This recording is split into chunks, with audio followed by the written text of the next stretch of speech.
Well, a new problem is quietly growing in the United States, and it is hitting Indian renter, that too really hard. It does not come with loud headlines or breaking news alert, but for many it is becoming a daily struggle. Well, finding a house is getting tougher, and the reasons are raising serious questions. Can you imagine this for a moment? You move to the United States for a job or studies. You have the money, you have the documents, you apply for a house, and then rejected. No clear explanation, just to know that you get. Now imagine this happening again and again. The question is, what is going on? Ladies and gentlemen, there is a growing talk about landlords using new filters while selecting their tenants. These are not always official rules, by the way, but patterns that are starting to show. Some renters claim that they are being judged based on factors like visa type, job stability, credit history, or even how many people plan to share that particular apartment. Well, for many Indians, specifically students and new professionals, this becomes a big challenge because they often lack a long US credit history, and without that, their applications are seen as risky. Now, to give you a gist, let's look at the number here.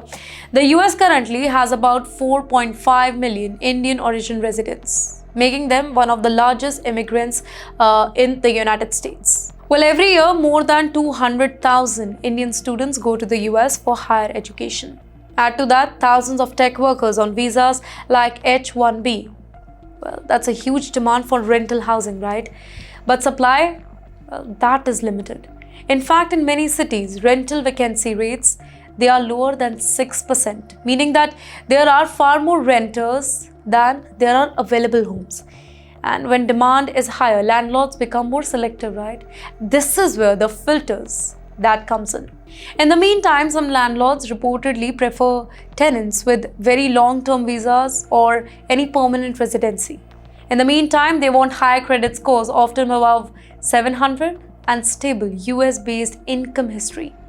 Now, think about a student or any new immigrant here. They may not meet these criteria, right? Even if they are financially capable. And that leads to their rejection. And wait, there is another layer to this. Some renters say that they are being asked for higher security deposits, sometimes about 2 to 3 times the monthly rent.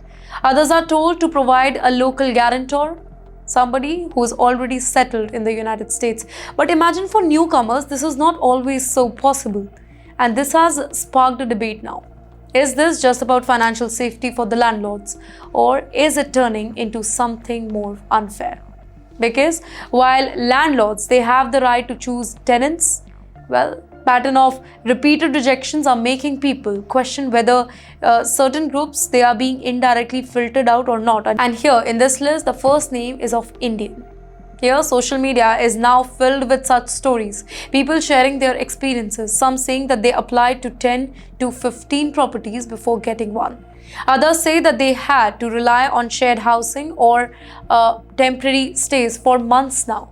Ladies and gentlemen, at the same time, experts pointed out that the US rental market is under a lot of pressure right now. Rising interest rate, fewer new homes, and high property prices, they are all contributing to the crunch here.